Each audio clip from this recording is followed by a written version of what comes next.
મિત્રો, હું ઠક્કર ઉમિયા મારી ચેનલ આશીષ સર આશીષમાં અને મેથ્સ એન્ડ લાઈફમાં આપનું હાર્દિક સ્વાગત કરું છું. આજે આપણે ધોરણ 9 ગણિત વિષયમાં પ્રકરણ 10 વર્તુળ એના ભાગ 5 તરફ જઈ રહ્યા છીએ.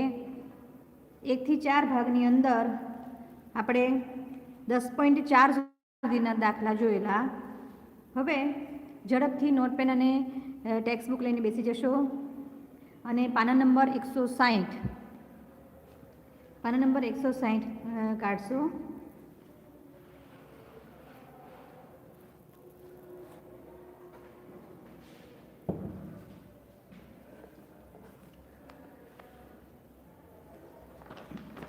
ચલો, હવે પાના નંબર 160 ઉપર આપણને આપેલું છે કે વર્તુળના ચાપે આંતરેલો ખૂણો.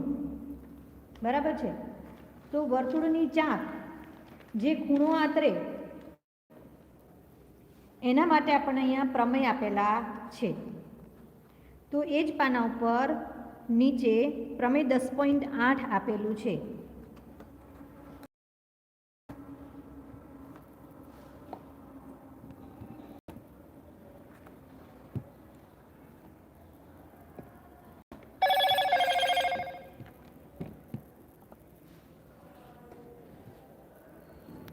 પ્રમેય 10.8 તમને આપેલું છે.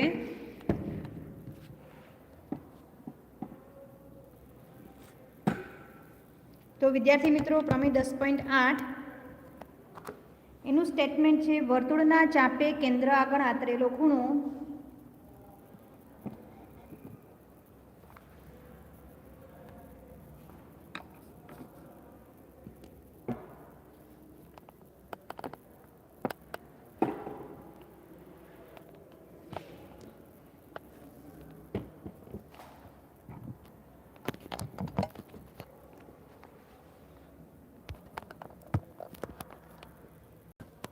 વર્તુળના ચાપે કેન્દ્ર આગળ આંતરેલો ખૂણો તે ચાપે વર્તુળના બાકીના ભાગ પરના કોઈપણ બિંદુ આગળ આંતરેલા ખૂણા કરતાં બમણો હોય છે.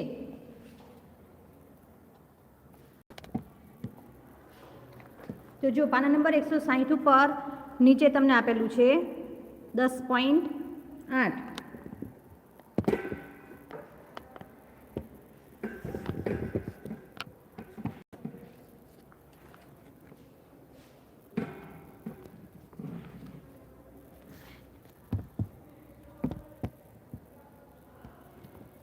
હવે એ સમજાવવા માટે તમને સામે 3 આકૃતિઓ આપેલી છે. તો એ આકૃતિઓ ધ્યાનમાં લેશો. જો અહીંયા વર્તુળની ચાપ PQ છે. ચાપ PQ એ કેન્દ્ર O આગળ જે ખૂણો બનાવ્યો છે POQ, તો એના સિવાય બીજો ખૂણો એણે આ જે ગુરુ ચાપ છે એના ઉપરના એ બિંદુ આગળ પણ બનાવેલો છે PAQ. બરાબર છે? તો અહીંયા આપણે વાત કરવાની છે આ બંને ખૂણાઓની, POQ અને PAQ. તો PAQ ખૂણો છે એના કરતાં POQ ખૂણો બમણો થાય. એટલે કે વર્તુળ ઉપરના કોઈ પણ બે બિંદુઓ P અને Q દ્વારા જે લઘુચાપ મળે છે, તો અહીંયા ગુરુચાપ ઉપરના બિંદુ એ આગળ PAQ જે ખૂણો બને છે એ આના કરતાં અડધો થાય, POQ કરતાં અડધો થાય. અથવા તો આપણે એવું કહી શકીએ કે POQ એ PAQ કરતાં બમણો છે. ચલો, ક્લિયર? આ ખૂણા કરતાં આ ખૂણો બમણો હશે. હવે અહીંયા આપણને 3 આકૃતિઓ આપેલી છે. એ ત્રણેય આકૃતિઓ શું દર્શાવે છે? જો અહીંયા PQ જે છે લઘુચાપ, બીજી આકૃતિમાં PQ જે છે અર્ધવર્તુળ બનાવે છે. એટલે કે PQ જે છે એ વર્તુળનો વ્યાસ છે, એટલે વર્તુળને 2 સમાન ભાગમાં વિભાજિત કરે છે, એટલે આ અર્ધવર્તુળ બનાવે છે. જ્યારે અહીંયા PQ જે છે એ ગુરુચાપ છે. તો એ 3 તમને અહીંયા નીચે લખેલા જ છે. જો PQ લઘુચાપ, બીજી આકૃતિમાં અર્ધવર્તુળ અને ત્રીજી આકૃતિમાં ગુરુચાપ દર્શાવે છે. તો એ 3 માટે આ પરિણામ સાચું છે. વિદ્યાર્થી મિત્રો, આની સાબિતી જે છે એ આપણે પછી જોઈશું. પહેલાં આપણે આ સમજવાનો પ્રયત્ન કરીએ. લઘુચાપ PQ એ કેન્દ્ર આગળ જે ખૂણો આંતર્યો છે PQ એના કરતાં પી એ ક્યુ અડધો થશે. એ જ રીતે અહીંયા પી ઓ ક્યુ એટલે આ જે ખૂણો છે 180નો બને છે, બરાબર ને? વર્તુળનો વ્યાસ છે એટલે આ 180નો ખૂણો બને છે, તો એના કરતાં અડધો હશે પી એ ક્યુ. એટલે કે પી એ ક્યુ કરતાં પી ઓ ક્યુ બમણો થાય. આપણે જોઈ શકીએ છીએ કે પી ઓ ક્યુ 180 અંશ છે, માટે પી એ ક્યુ એના કરતાં અડધો એટલે કે 90નો થાય. ચલો, આ બીજી આકૃતિ ઉપરથી આપણને બીજું એક પરિણામ પણ મળે છે કે અર્ધવર્તુળમાં અંતર્ગત ખૂણો કાટખૂણો હોય છે. કઈ રીતે? તો કે અર્ધવર્તુળની અંદર આ જે ખૂણો છે એ 180નો બને, તો એનાથી આ ખૂણો અડધો હોય એટલે કે 90નો હોય. એટલે કે અર્ધવર્તુળમાં અંતર્ગત ખૂણો કાટખૂણો હોય, બરાબર છે? આ ખૂણો કેવો હોય? 90નો હોય. પછી અહીંયા ગુરુચાપ PQ એ જે ખૂણો PAQ બનાવ્યો છે એ આ વિપરીત કોણ POQ. જો POQ બોલીએ છીએ ત્યારે આ ખૂણો થાય, ખૂણો POQ એટલે આ ખૂણો થાય, પણ વિપરીત કોણ POQ એટલે આ જે છે એ થાય. એટલે વિપરીત કોણ POQ એ PAQ કરતાં બમણો હશે. ચલો, ક્લિયર? એટલે હવે આ પરિણામ તમારે યાદ રાખવાનું છે. પ્રમેય 10.8નું વિધાન જે તમને સામેના પેજ ઉપર આપેલું છે, નીચે પેજ નંબર 160 ઉપર, એ તમારે યાદ રાખવાનું છે. હવે આના ઉપરથી બીજું એક પરિણામ આપણને મળે કે વૃત્તખંડની અંદર જે ખૂણાઓ છે એ સમાન માપના થાય.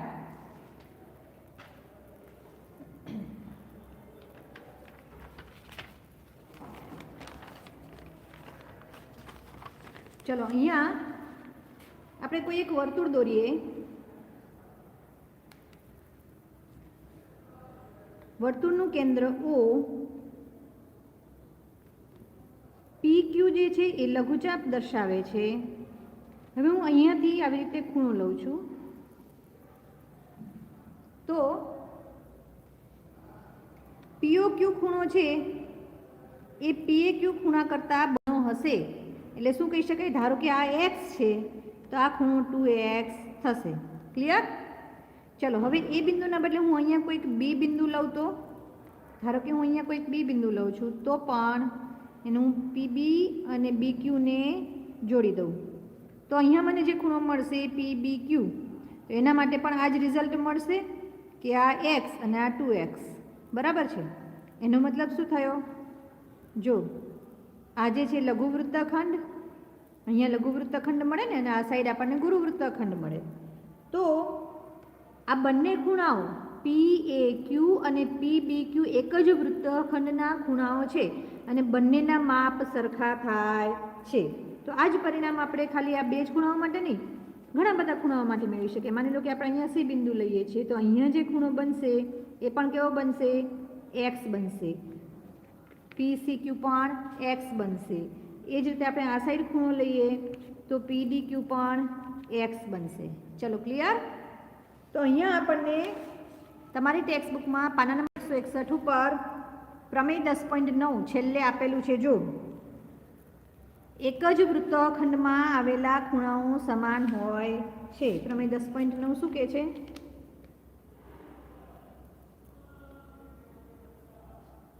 એક જ વૃત્તખંડમાં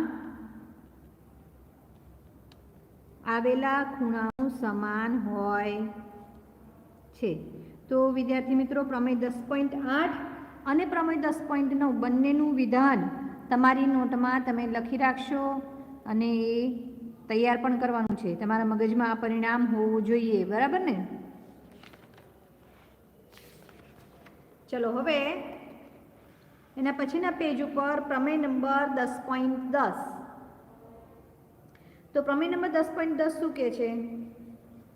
અહીંયા 10.9 આપણે જે જોયું,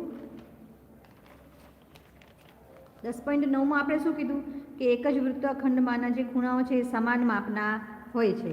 તો અહીંયા 10.9નું પ્રતીક, એનું ઊંધું, એ પણ આપણે 10.10માં દર્શાવી શકીએ. કઈ રીતે? જો બે બિંદુઓને જોડતો રેખાખંડ તે રેખાખંડને સમાવતી રેખાની એક જ બાજુએ આવેલા બીજા બે બિંદુઓ આગળ સમાન ખૂણો આંતરે તો ચારેય બિંદુઓ એક જ વર્તુળ ઉપર છે. અને એને શું કહેવાય? વૃત્તીય બિંદુઓ કહેવાય. જો એ તમને આના ઉપરથી ખબર પડે કે અહીંયા તમારી પાસે રેખાખંડ PQ છે, બરાબર છે? રેખાખંડ PQ છે. તો આપણને અહીંયા શું કીધેલું છે? જો બે બિંદુઓને જોડતો રેખાખંડ, એટલે અહીંયા બિંદુઓ P અને Q ને આપણે જોડી દીધા. હવે એ રેખાખંડને સમાવતી રેખાની એક જ બાજુએ, એ રેખાખંડને સમાવતી રેખાની એક જ બાજુએ, એટલે આ જે રેખાખંડ છે એને સમાવતી રેખા, એટલે આપણે આ રીતે રેખા દોરી શકીએ ને. એ રેખાની એક જ બાજુ, એટલે આપણે એક જ બાજુ લીધા, આ નીચેની બાજુ કહેવાય અને આ ઉપરની બાજુ. તો રેખાખંડ PQ ને સમાવતી રેખાની એક જ બાજુએ આવેલા બિંદુઓ, આવેલા બીજા બે બિંદુઓ આગળ સમાન ખૂણા આંતરે, એટલે જો અહીંયા PQ દ્વારા રેખાખંડ PQ ને સમાવતી રેખાની એક જ બાજુએ આવેલા બિંદુઓ, ધારો કે આપણે A અને B પસંદ કરીએ, તો A અને B આગળ બનતા ખૂણાઓ સમાન છે કે નહીં? X અને X બંને ખૂણાઓ કેવા છે? સમાન છે. અને માટે આ ચારે ચાર બિંદુઓ A, B, P અને Q એક જ વર્તુળ પર આવેલા છે. ચલો ક્લિયર? શું કહેવા માંગે છે પ્રમેય 10.10 ની અંદર? જો બે બિંદુઓને જોડતો રેખાખંડ, રેખાખંડને સમાવતી રેખાની એક જ બાજુએ આવેલા બીજા બે બિંદુઓ આગળ સમાન ખૂણા આંતરે, તો ચારેય બિંદુઓ એક જ વર્તુળ પર આવેલા છે અને ચારેય બિંદુઓને વૃત્તીય એટલે કે કોન્સેન્ટ્રિક બિંદુઓ કહેવાય. બરાબર છે? તો અહીંયા આપણી આકૃતિમાં બિંદુઓ PQ થી જે રેખાખંડ મળે છે એને સમાવતી રેખાની એક જ બાજુ ઉપરની સાઈડ આવેલા બે બિંદુ, ધારો કે આપણે A અને B લઈએ, તો A અને B આગળ જે ખૂણાઓ બને છે, અહીંયા આપણે X લીધા ને, એ સમાન માપના છે. માટે ચારે ચાર બિંદુઓ A, B, P અને Q એક જ વર્તુળ પર આવેલા છે અને એટલા માટે એ જે બિંદુઓ છે એને શું કહેવાય? વૃત્તીય બિંદુઓ. ચારે બિંદુઓને શું કહેવાય? વૃત્તીય બિંદુઓ કહેવાય. ક્લિયર? તો આ વિધાન પણ તમારી નોટમાં તમારે લખવાનું છે. ચલો હવે ચક્રીય ચતુષ્કોણ કોને કહેવાય? તો ચક્રીય ચતુષ્કોણ એટલે શું? તો કે કોઈ એક ચતુષ્કોણ આપણે દોરીએ ABCD અને એક જ વર્તુળ પર આવેલો હોય.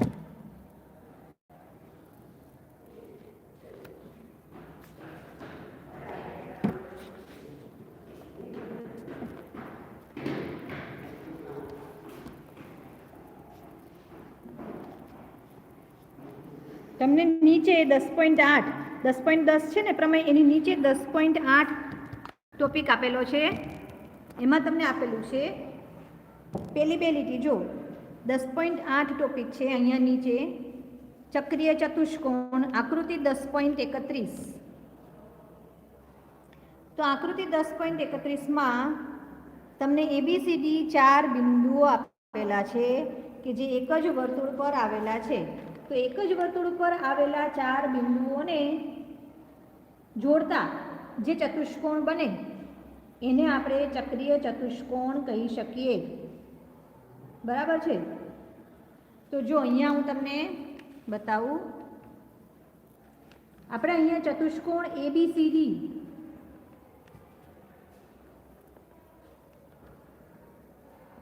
જો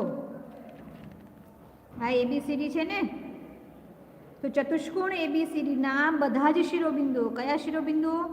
A, B, C અને D ચારે ચાર એક જ વર્તુળ ઉપર આવેલા છે અને તેથી ABCD ને ચક્રીય ચતુષ્કોણ કહેવાય. જે તમને તમારી ચોપડીમાં પાના નંબર 162 ઉપર ચક્રીય ચતુષ્કોણના ટાઇટલની નીચે તમને વ્યાખ્યા આપેલી છે. ચક્રીય ચતુષ્કોણ એટલે શું? જે ચતુષ્કોણના ચારે ચાર શિરોબિંદુઓ એક જ વર્તુળ પર આવેલા હોય એને ચક્રીય ચતુષ્કોણ કહેવાય. ક્લિયર? ચલો હવે પાના નંબર 163 ઉપર આપણને પ્રમેય 10.11 આપેલું છે. ચક્રીય ચતુષ્કોણના સામસામેના ખૂણાઓની પ્રત્યેક જોડના ખૂણાનો સરવાળો 180 અંશ થાય. ચક્રીય ચતુષ્કોણ આપણને આપેલો હોય એટલે કે એક વર્તુળની ઉપરના ચાર શિરોબિંદુઓને જોડવાથી મળતો ચતુષ્કોણ, તો એના સામસામેના ખૂણાઓની દરેક જોડના ખૂણાનો સરવાળો કેટલો થશે બેટા? 180. ચલો અહીંયા એબીસીડી ચક્રીય ચતુષ્કોણ છે. એબીસીડી ચક્રીય ચતુષ્કોણ છે. તેના સામસામેના ખૂણાની આપણને બે જોડ મળશે, ખૂણો એ અને ખૂણો સી તથા ખૂણો બી અને ખૂણો ડી. તો આપણને આ પરિણામમાં એવું કહેવા માગે છે કે ખૂણો એ વત્તા ખૂણો સી બરાબર 180. એ જ રીતે ખૂણો બી વત્તા ખૂણો ડી બરાબર 180. ચલો ક્લિયર. અહીંયા તમને ચોરસ જેવું દેખાય છે, પણ ચોરસ હોવું જરૂરી નથી. કોઈ પણ ચતુષ્કોણ હોય કે જેના ચારે ચાર શિરોબિંદુઓ વર્તુળ ઉપર આવેલા હોય તો એ ચતુષ્કોણ ચક્રીય ચતુષ્કોણ કહેવાય. અને એની સામસામેના ખૂણાઓના માપનો સરવાળો 180 થાય. એટલે કે અહીંયા ખૂણો એ વત્તા ખૂણો સી 180 થશે. એ જ રીતે ખૂણો બી વત્તા ખૂણો ડી પણ 180 થશે. ક્લિયર. એટલે આ જે પરિણામ છે એ પણ તમારે તમારી નોટમાં લખવાનું છે. હવે આનું પ્રતીક પણ સાચું છે. જો ચતુષ્કોણના સામસામેના ખૂણાની જોડના ખૂણાનો સરવાળો 180 થતો હોય તો આપણે શું કહી શકીએ? ચક્રીય ચતુષ્કોણ છે. એટલે બંને સાચું છે. જો સામસામેના ખૂણાની પ્રત્યેક જોડના ખૂણાનો સરવાળો 180 હોય તો એ ચક્રીય ચતુષ્કોણ છે, અને ચક્રીય હોય તો ખૂણાનો સરવાળો સામસામેના ખૂણાનો સરવાળો 180 થાય. આ બંને એકબીજાના પ્રતીપ છે. ચલો ક્લિયર. હવે અહીંયા તમને ઉદાહરણ 3, 4 અને 5 રેડીમેડ આપેલા છે, જે તમે જાતે સમજવાનો પ્રયત્ન કરશો. અત્યારે આપણે સ્વાધ્યાય 10.5 એનો દાખલા નંબર 1 જોઈએ. ચલો અહીંયા પેજ નંબર 164 ઉપર તમારી ટેક્સ્ટ બુકમાં પાના નંબર 164 ઉપર સ્વાધ્યાય 10.5 દાખલા નંબર 1 આપેલો છે. હવે એની આકૃતિ આપણે દોરીએ.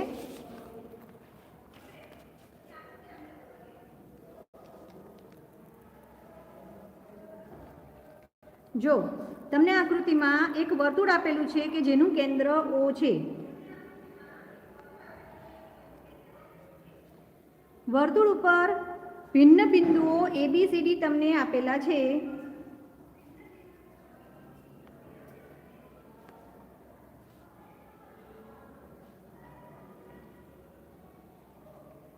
AO, OC, OB આપણે જોડીએ તો એવું આપણને આપેલું છે કે ખૂણો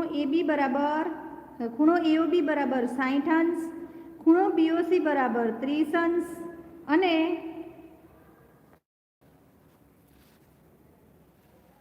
ખૂણો ADC એ આપણે શોધવાનો છે. અહીંયા આપણે ખૂણો કયો શોધવાનો છે બેટા?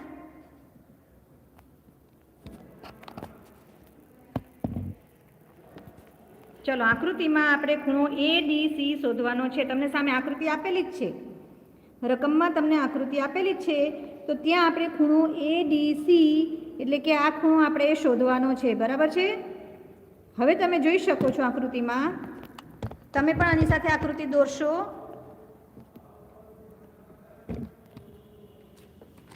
જો આપણી આકૃતિની અંદર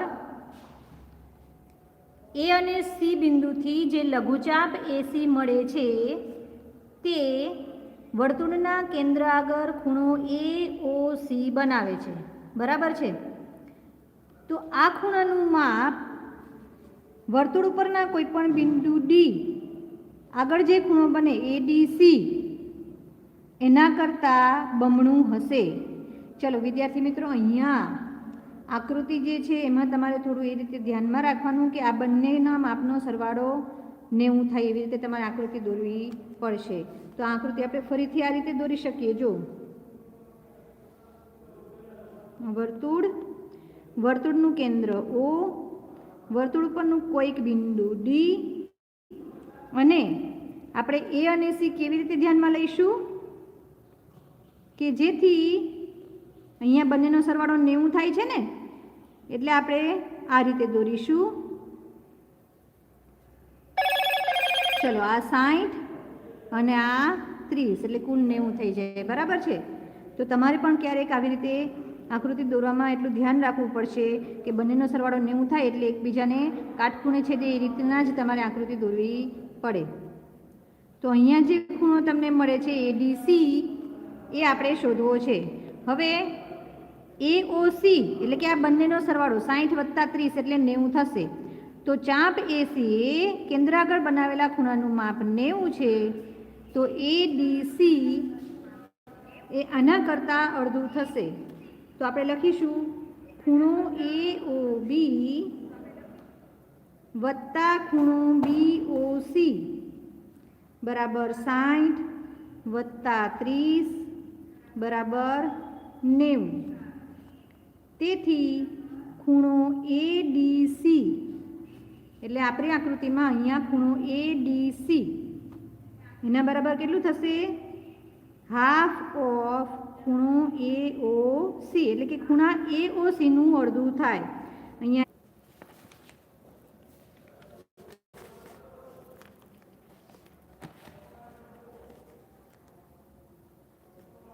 ચલો દાખલા નંબર 2.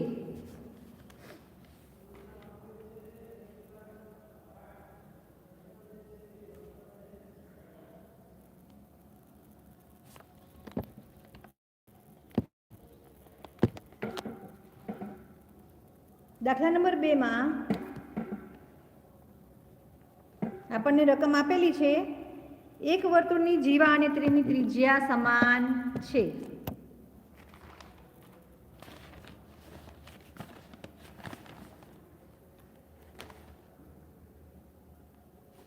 ત્રિજ્યા બરાબર જીવા બંને સમાન આપેલા છે. બરાબર છે. દાખલા નંબર 2 માં તો લઘુચાપ પરના બિંદુ આગળ અને ગુરુચાપ પરના બિંદુ આગળ આતરેલા ખૂણા શોધવા છે. લઘુચાપ પરના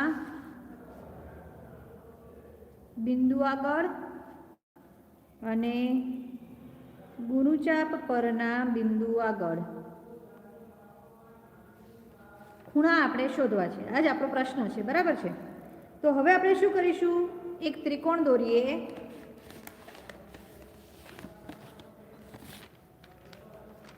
સોરી, એક વર્તુળ દોરીએ આપણે.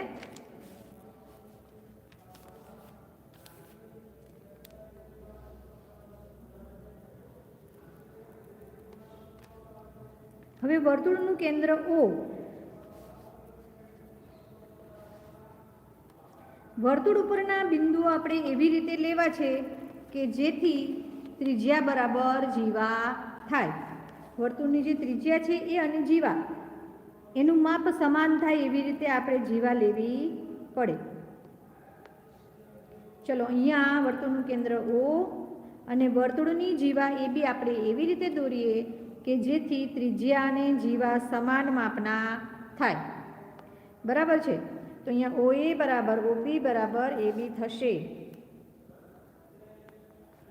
OA OB અને AB સમાન થશે. હવે આપણો પ્રશ્ન શું છે? આપણે શું જોઈએ છે? લઘુચાપ પરના બિંદુ આગળ આતરેલો ખૂણો. તો લઘુચાપ એટલે અહીંયા આ જે ખૂણો બને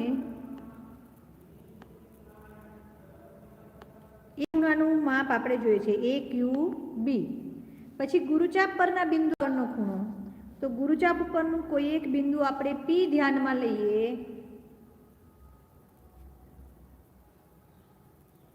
તો APB આ જે છે ગુરુચાપ પરનો ખૂણો કહેવાય. ક્લિયર? તો આપણે ખૂણો APB અને AQB ના માપ મેળવીશું. અહીંયા ત્રિજ્યા અને જીવા સમાન હોવાથી ત્રિકોણ OAB સમબાજુ ત્રિકોણ છે. ત્રિકોણ OAB સમબાજુ ત્રિકોણ છે.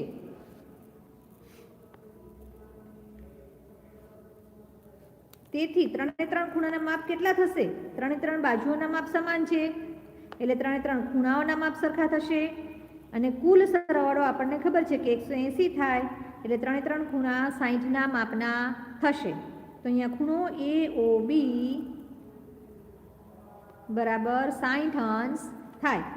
ખૂણો AOB 60 અંશ થાય. પણ ખૂણો AOB એટલે શું? વર્તુળના કેન્દ્ર આગળ આતરેલો ખૂણો. તો આપણે જાણીએ છીએ કે વર્તુળના કેન્દ્ર આગળ આતરેલો ખૂણો વર્તુળ ઉપરના કોઈ બિંદુ આગળ આતરેલા ખૂણા કરતાં બમણો થાય. બરાબર ને? તો અહીંયા ગુરુચાપ ઉપરના બિંદુ પી આગળ આંતરેલો ખૂણો. ગુરુચાપ પરના બિંદુ પી આગળ આંતરેલો ખૂણો ખૂણો એપીબી એટલે શું થશે? એપીબી આના કરતાં અડધો થાય, એઓબી કરતાં, એટલે હાફ ઓફ ખૂણો એઓબી. ચલો હવે ખૂણો એપીબી એઓબી આપણને 60 મળ્યો, ઉપર 60 મળ્યો ને એઓબી, તો 60નું અડધું એટલે કે 30 થાય. તો ખૂણો એપીબી એટલે કે ગુરુચાપ પરના બિંદુ આગળ આંતરેલો ખૂણો એટલે આપણને 30 અંશ મળે. હવે આપણે મેળવીશું લઘુચાપ પરના બિંદુ આગળનો ખૂણો. જો વિદ્યાર્થી મિત્રો આપણી રકમમાં પહેલાં આપણને લઘુચાપ અને પછી ગુરુચાપ એવું કીધેલું છે, પણ એવું જરૂરી નથી કે આપણે પહેલાં લઘુચાપ પરના બિંદુ આગળનો ખૂણો મેળવીએ. આપણે ઇઝીલી ગુરુચાપ પરના બિંદુ આગળનો ખૂણો પહેલાં મેળવી શકીએ છીએ. એટલે પહેલાં આપણે ગુરુચાપ પરનો બિંદુનો ખૂણો મેળવી નાખ્યો. હવે આપણે એ ગુણધર્મનો ઉપયોગ કરીશું કે ચક્રીય ચતુષ્કોણના સામસામેના ખૂણાઓના માપનો સરવાળો 180 અંશ થાય. એઓબી ઉપરથી આપણને એપીબી મળી ગયો.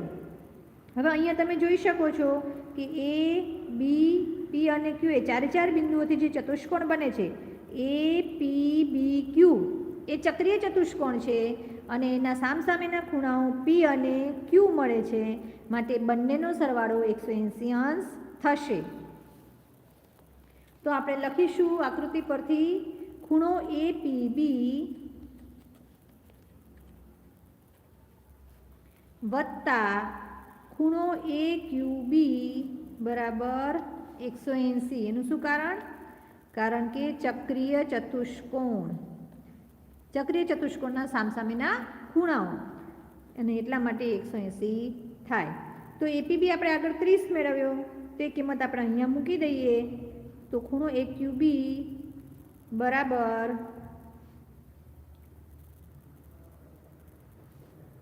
ખૂણો એક્યુબી બરાબર 180 ઓછા 30 એટલે કે 150 મળે. બરાબર છે. એક્યુબી આપણને કેટલો મળશે? 150 મળશે. ચલો ફરીથી આપણે એક વખત જોઈ લઈએ. ત્રિજ્યા અને જીવા સમાન છે, માટે અહીંયા આપણે એવી રીતની જીવા દોરીશું કે જેના માટે OA, OB અને AB ત્રણેય સરખા દેખાવા જોઈએ. તો અહીંયા ત્રિકોણ OAB સમબાજુ ત્રિકોણ થશે, એટલે કે એની ત્રણેય બાજુના માપ સરખા થશે અને એટલા માટે એના ત્રણ ખૂણાના માપ પણ સરખા થશે અને કુલ સરવાળો 180 થાય, માટે ત્રણેય ખૂણા 60, 60, 60ના થશે. એટલે કે ખૂણો AOB બરાબર 60 અંશ થાય. AOB એટલે ચાપ AB દ્વારા O આગળ એટલે કે વર્તુળના કેન્દ્ર આગળ બનતો ખૂણો છે. તો બિંદુ P આગળ જે ખૂણો બને એના કરતાં અડધા માપનો બને, એટલે APB બરાબર 30 અંશ થશે. આ 60 થાય અને એટલે આ થશે 30. બરાબર છે. ચલો હવે APBQ થી જે ચતુષ્કોણ બને છે ચક્રીય ચતુષ્કોણ છે અને P અને Q આગળ જે ખૂણા બને છે APB અને AQB એ ચક્રીય ચતુષ્કોણના સામસામેના ખૂણાઓ છે, માટે એનો સરવાળો 180 અંશ થાય અને એટલે ખૂણો AQB બરાબર 180 અંશ ઓછા 30 એટલે 150 આપણને મળે, કારણ કે અહીંયા APB બરાબર 30 છે. ચલો ક્લિયર. હવે એના પછીનો દાખલો, દાખલા નંબર 3.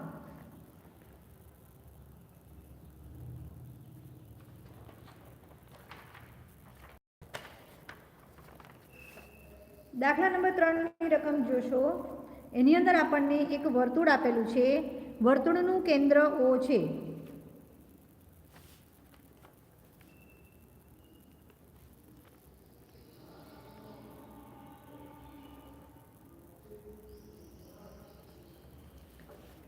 પાના નંબર 164 ઉપર, ટેક્સ્ટબુકમાં પાના નંબર 164 ઉપર તમને આની રકમ મળી રહેશે. વર્તુળનું કેન્દ્ર O, વર્તુળ પરના બિંદુઓ P, Q અને R એવી રીતે છે કે જેથી, જો વિદ્યાર્થી મિત્રો તમે પણ મારી સાથે આકૃતિ દોરશો જે આપણી ટેક્સ્ટ બુકમાં આપેલી જ છે.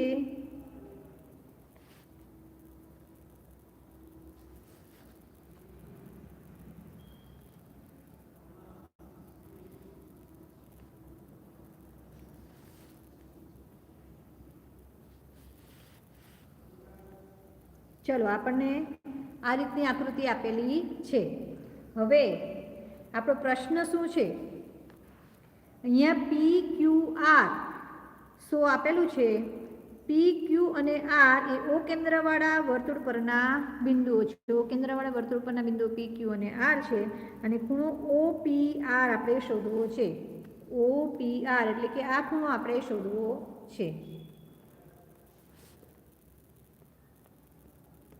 ચલો પ્રશ્ન સમજાઈ ગયો. આ આકૃતિ ઉપરથી આપણે આ ખૂણો મેળવવો છે. તો અહીંયા આ જે ખૂણો છે એ કયો ખૂણો કહેવાય?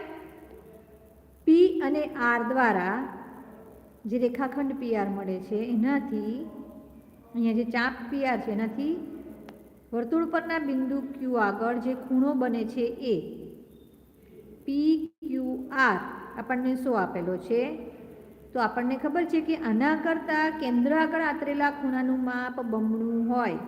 તો વિદ્યાર્થી મિત્રો આપણે અહીંયા આ ખૂણો ધ્યાનમાં લેવો પડે. અને આ ખૂણો એટલે પીઓ આર ના કહેવાય, પણ શું કહેવાય? વિપરીત પીઓ આર. આ જે ખૂણો છે એ ખૂણો પીઓ આર કહેવાશે, બરાબર ને? એટલે આ જે ખૂણો છે 180 કરતાં મોટો છે એને શું કહેવાય? વિપરીત કોણ પીઓ આર. તો આપણે લખીશું ખૂણો પી ક્યુ આર બરાબર 180 આપેલ છે. ચલો હવે ખૂણો પીઓ આર એનો વિપરીત કોણ એટલે કે વિપરીત કોણ પીઓ આર આપણે શું લખીશું? વિપરીત કોણ પીઓ આર બરાબર 200 થશે. કેમ? પ્રમેય પરથી કે કેન્દ્ર આગળ આતરેલા ખૂણાનું માપ વર્તુળ ઉપરના કોઈ પણ બિંદુ આગળ આતરેલા ખૂણા કરતાં બમણું હોય. એટલે આ 100 હોય તો આ કેટલું હોય? 200 હોય ને. ચલો હવે આના ઉપરથી આપણે આ ખૂણો મેળવી શકીએ. આપણને ખબર છે કે આખા સર્કલ માટે, આખા વર્તુળ માટે આ જે ખૂણો છે એ 360નો થાય, બરાબર? આખો 360નો થાય ને. તો અહીંયા આ જે પીઓ આર બને છે ખૂણો પીઓ આર એ કેટલો થશે? કુલ જે 360 છે એમાંથી 200 બાદ કરીએ એટલો, એટલે કે 160. ચલો હવે ત્રિકોણ પીઓ આર, જો અહીંયા તમને બહુ જ પાતળો અહીંયા દેખાશે પણ તમે ઓબ્ઝર્વેશન કરો વ્યવસ્થિત તો પીઓ આર જે ત્રિકોણ છે એના માટેની આપણે વાત કરીએ છીએ અત્યારે. તો ત્રિકોણ પીઓ આર માટે ચલો ખૂણાના માપનો સરવાળો કેટલો થાય? આ ત્રણેય ખૂણાના માપનો સરવાળો 180 થશે. તો ખૂણો પીઓ આર વત્તા આ ખૂણો એટલે કે ખૂણો ઓ આર પી વત્તા આ ખૂણો એટલે કે ખૂણો આર પી ઓ બરાબર 180. ચલો હવે અહીંયા તમે જુઓ કે ઓપી અને ઓ આર વર્તુળની ત્રિજ્યાઓ છે અને વર્તુળની ત્રિજ્યાઓ સમાન માપની હોય, બરાબર છે? તો અહીંયા આ જે રિઝલ્ટ છે એને આપણે નંબર 1 આપી દઈએ. પહેલાં આને નંબર 1 અને આને નંબર 2 આપી દઈએ. હવે અહીંયા ઓપી અને ઓઆર સરખા થશે તો એની સામેના ખૂણાઓ પણ કેવા થાય? સમાન માપના થાય. તો એ આપણે લખીશું ઓપી બરાબર ઓઆર, કેમ કે ત્રિજ્યાઓ, અને તેથી ઓપીની સામેનો ખૂણો એટલે કેવો થશે? આ ખૂણો, બરાબર? એટલે કે ઓ આર પી, ખૂણો ઓ આર પી બરાબર ખૂણો આર પી ઓ બરાબર આપણે એક્સ ધારી લઈએ. એક્સ ધારતા બંને સમાન થશે, બરાબર છે? તો એ બંને ખૂણાના માપ આપણે એક્સ ધારી લીધા. તો ઓ આર પીની જગ્યાએ આપણે એક્સ મૂકીએ અને આરપીઓની જગ્યાએ પણ એક્સ મૂકીએ. તેથી સમીકરણ 2 પરથી ખૂણો પી ઓ આર બરાબર ખૂણો પી ઓ આર વત્તા એક્સ વત્તા એક્સ બરાબર 180, એટલે કે ખૂણો POR વત્તા 2x બરાબર 180, ખૂણો POR 180 ઓછા 2x બરાબર છે. ચલો હવે અહીંયા આપણે શેની કિંમત જોઈએ છે? આપણે જે જોઈએ છે એ ખૂણો OPR છે. OPR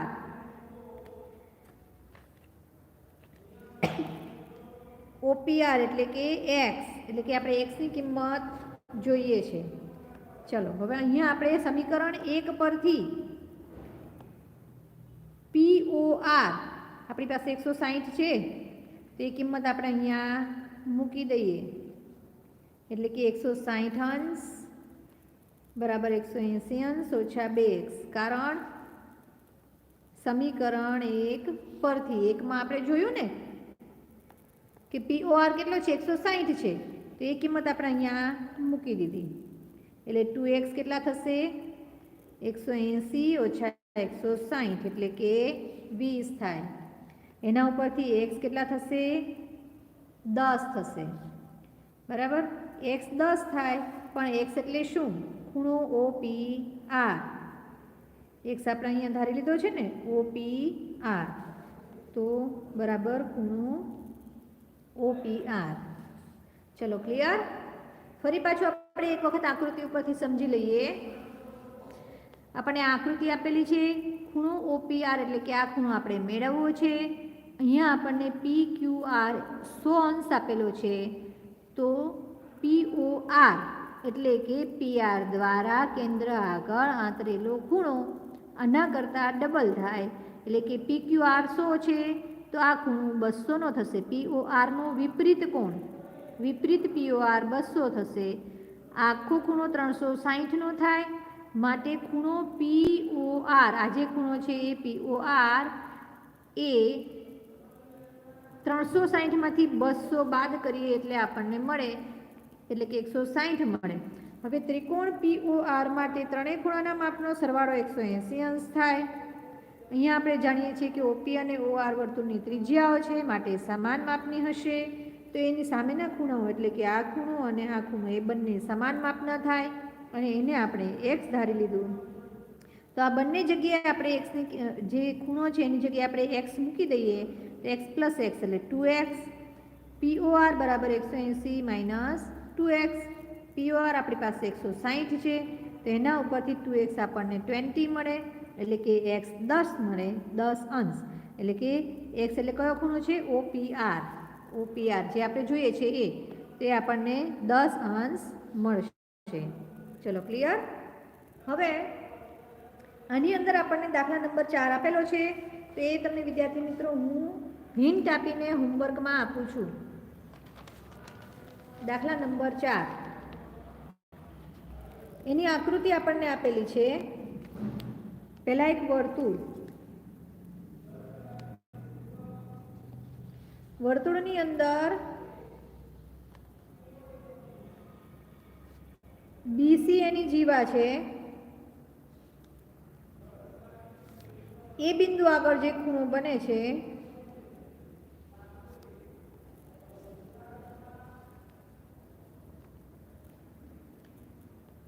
તો અહીંયા આ જે ખૂણો છે આપણને 69 આપેલો છે, અને આ ખૂણો 31 આપેલો છે. બરાબર છે. હવે કોઈ એક બીજું બિંદુ D પણ છે, તો D આગળ પણ આ રીતે ખૂણો બનશે.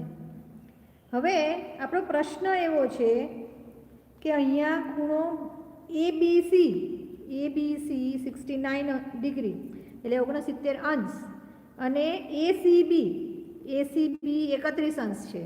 તો આપણે BDC શોધવું છે. BDC એટલે કે આ ખૂણો આપણે શોધવો છે. ચલો શું કરીશું? આપણે હિન્ટ આપું છું. આ દાખલો તમે તમારી જાતે એકદમ ઇઝીલી ગણી શકશો. અહીંયા આપણને ત્રિકોણ ABC માટે ત્રણેય ખૂણાના માપનો સરવાળો કેટલો થાય? 180 અંશ થાય. તો અહીંયા આપણને 180 એટલે ખૂણો એ વત્તા ખૂણો બી વત્તા ખૂણો સી 180 થાય. એમાંથી બી અને સીનું માપ આપણને આપેલું છે જે થશે 100. બરાબર છે. બી અને સીનું માપ 100 થાય એટલે ત્રિકોણ એબીસી માટે 180માંથી આપણે 100 બાદ કરીએ. આ 100 એટલે કયા લીધા આપણે? 69 + 31 જે બી અને સી આપણને આપેલા છે એ. તો 180માંથી આપણે 100 બાદ કરીએ એટલે 80 અંશ થાય. તો આપણને અહીંયા જે ખૂણો બી એ સી જે છે ખૂણો બી એ સી એ 80 અંશનો મળે. બરાબર છે. ખૂણો બી એ સી 80 અંશનો મળે. તો અહીંયા બી એ સી અને બી ડી સી બંને એક જ વૃત્તખંડમાંના ખૂણાઓ છે. હમણાં આપણે આગળ પ્રમેય જોયું ને બેટા કે એક જ વૃત્તખંડમાં બનાવેલા ખૂણાના માપ સમાન હોય એટલે જેટલો બી એ સી હશે એટલો જ બી ડી સી હશે. તો ત્રિકોણ એબીસી માટે ખૂણો બી એ સી એટલે 180માંથી આ બંને ખૂણાના માપનો સરવાળો બાદ કરીએ એટલે કે 80 મળે છે. આ ખૂણો આપણને કેટલો મળે છે? 80 અંશ મળે છે. બરાબર છે. તો એના પ્રમાણે અહીંયા બી એ સી અને બી ડી સી બંને સરખા થાય તો આ 80 છે તો બી ડી સી પણ કેવો હશે? 80નો હશે. ખૂણો બી ડી સી પણ 80નો હશે. ક્લિયર? તો આ બધું તમે વ્યવસ્થિત લખી આ તો મેં તમને હિન્ટ આપેલી છે પણ દાખલો તમારે વ્યવસ્થિત એ રીતે ગણી નાખવાનો. અહીંયા પહેલાં લખવાનું કે ખૂણો એબીસી બરાબર 69 ડિગ્રી, ખૂણો એસીબી બરાબર 31 અંશ. ત્રિકોણ એબીસી માટે ત્રણેય ખૂણાના માપનો સરવાળો 180 અંશ અને તેથી 180 - 69 - 31 એટલે કે 180 - 100 બરાબર 80 બરાબર ખૂણો બી એ સી. હવે એક જ વૃત્તખંડમાંના ખૂણાઓ સમાન માપના હોવાથી ખૂણો બી એ સી બરાબર ખૂણો બી ડી સી બરાબર 80 અંશ થાય. એવું વ્યવસ્થિત તમારી નોટમાં અને પરીક્ષામાં પૂછાય તો એમાં પણ લખશો. બરાબર છે. અમે તમને ખાલી હિન્ટ આપી એના ઉપરથી જાતે ગણવાનો પ્રયત્ન કરશો. ચલો હવે બાકી રહેલા દાખલાઓ આપણે આના પછીના વિડીયોમાં જોઈએ. ત્યાં સુધી બધા દાખલાઓનું રિવિઝન કરશો અને જે બીજા વિદ્યાર્થીઓ છે એમને પણ તમે લિંક શેર કરશો જેથી કરીને આપણા વિદ્યાર્થીઓને કોઈ કચાશ રહી જાય નહીં. તમારો રોલ નંબર હજુ બાકી હોય તો એ પણ તમે કોમેન્ટ બોક્સની અંદર લખી નાખશો. Thank you for watching.